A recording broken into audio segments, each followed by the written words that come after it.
Hello दोस्तों, आपका innovative organic agri India में स्वागत है। हम लोग सभी लोग जानते हैं the danger of chemical fertiliser and pesticides, उसके खतरनाक प्रभाव जो हम केमिकल फर्टिलाइजर और पेस्टिसाइड्स यूज़ करते हैं। बट मैं सोचा आपको एक बार फिर से याद दिला दूं अपनी कंपनी के बारे में, अपने प्रोडक्ट के बारे में आपको बताने से पहले।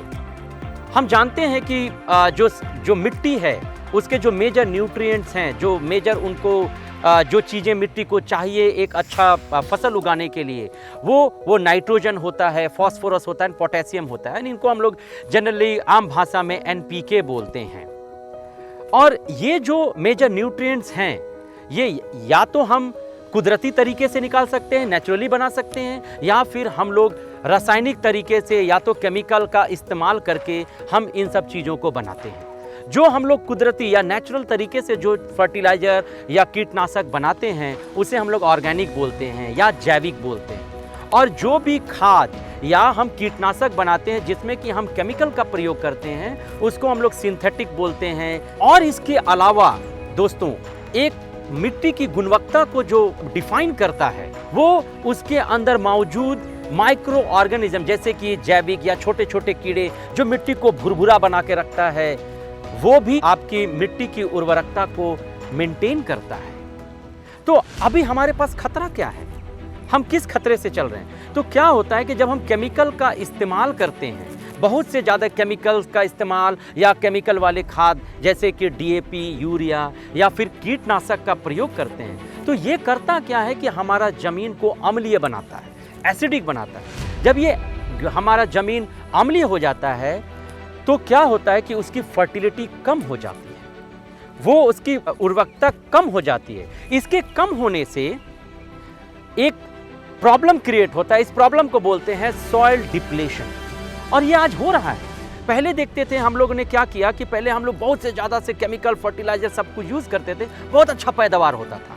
लेकिन अभी क्या होता है कि हम सेम ज़मीन में उससे ज़्यादा हम केमिकल का यूज़ कर रहे हैं, ज़्यादा डीएपी, यूरिया और कीटनाशक का प्रयोग कर रहे हैं, लेकिन पैदावार ज़्यादा नहीं हो रहा है, बनिस्पत की पैदावार कम हो रहा है, उसमें नाना प्रकार की बीमारियां लग जाती हैं। ये होता क्यों? अभी recently Indian institute of soil science ने 18 राज्यों का सर्वे कराया और उन्होंने एक मैप को अपलोड किया। और आपको जान के बहुत आश्चर्य होगा, वो बहुत डरावना मैप है, क्योंकि इन 18 राज्यों में बहुत से राज्यों के जमीनों का जो उर्वरकता है वो लगभग खत्म हो गया है, उसमें कुछ बचा ही नहीं। मेजर राज्य जैसे आपके उत्तर प्रदेश, हरियाणा, पंजाब और बिहार, ये राज्य हमारा 50% ग्रेन का पैदावार करता है और 40% जनसंख्याओं को सर्व करता है। ये 40% भारत की जनसंख्याओं को खिलाता है। लेकिन जो इनसे पैदावार हुआ इन राज्यों से, इनमें मेजर न्यूट्रिएंट्स है ही नहीं, जो हमको चाहिए वो उसमें है ही नहीं। तो क्या ये जो हम खा रहे हैं, इन राज्यों से उगा हुआ ग्रेन खा रहे हैं, क्या ये हमारे लिए हेल्दी इनफ है? आप जानते हैं आंसर नहीं है। और ये क्यों हो रहा है? पहले के ज़माने में क्या होता था कि किसान ऑर्गेनिक चीज़ों को या जैविक चीज़ों को यूज़ करते थे, और वो हम करते थे कि यूज़ किया और हमने जो ज़मीन से लिया, क्योंकि हम सब कुछ ज़मीन से निकाल रहे हैं, तो ज़मीन से जो लिया उसको हमने जैविक चीज़ें दे करके रिटर्न कर दिया। लेकिन अभी होता क्या है कि हम तो चाहते हैं बहुत अच्छी चीज़ें, लेते हैं बहुत अच्छी अच्छी चीज़ें, लेकिन रिटर्न में देते क्या है? केमिकल। तो कहाँ से उसकी उर्वरकता मेंटेन रहेगी? उर्वरकता खत्म हो जाती है। आपको एक एग्जांपल देते हैं। जैसे बहुत दिनों पहले जब एक कटोरी पालक का साग हम खाते थे तो उसमें 150 मिलीग्राम आयरन होता था, लेकिन आज वही एक कटोरी पालक का साग में 5 मिलीग्राम आयरन से कम है। ब्रिटिश फूड जर्नल ने एक शोध किया और उन्होंने पाया कि इन 50 सालों में आलू, जो कि हम लोग मेजरली हर सब्जियों में खाते हैं, उनमें बहुत से न्यूट्रिएंट का या तो वो पूरा खत्म हो गया या वो बहुत सिग्निफिकेंटली कम हो गया। जैसे विटामिन ए, आलू में आज विटामिन ए 100% खत्म हो गया।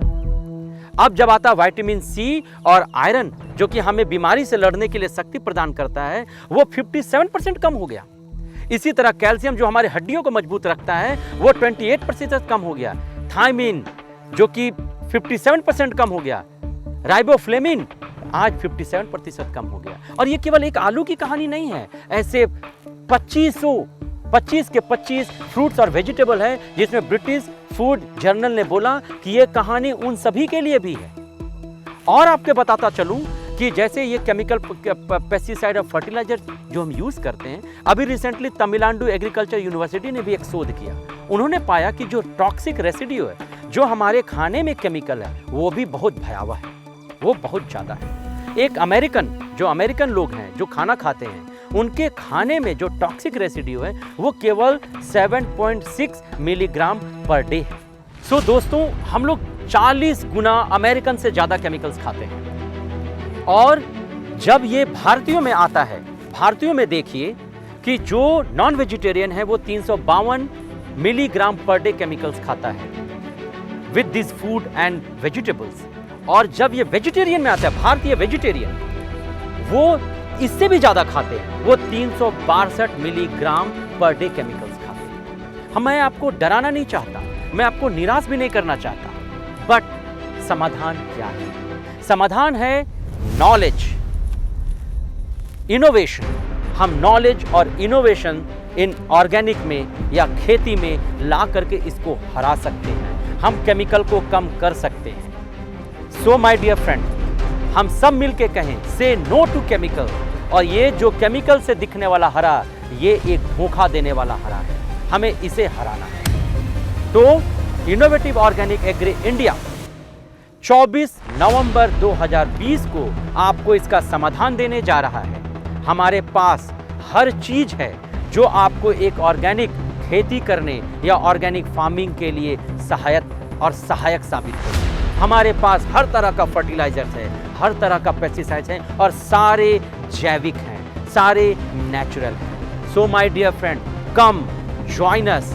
एक विजन के साथ हम आगे बढ़ते हैं कि हमें अपने खाने में केमिकल्स कम करने हैं, हमारे सोसाइटी से, हमारे एटमॉस्फेयर से हमें केमिकल्स कम करनी हैं। आइए हमारी जर्नी को ज्वाइन करिए और आगे बढ़ते हैं और केमिकल को हम अपने आसपास से कम करते हैं। So please, we all are welcoming you to join innovative organic agri India as a single force. एक धारा में हम आगे चलें और अपने जिंदगी से केमिकल को कम करें।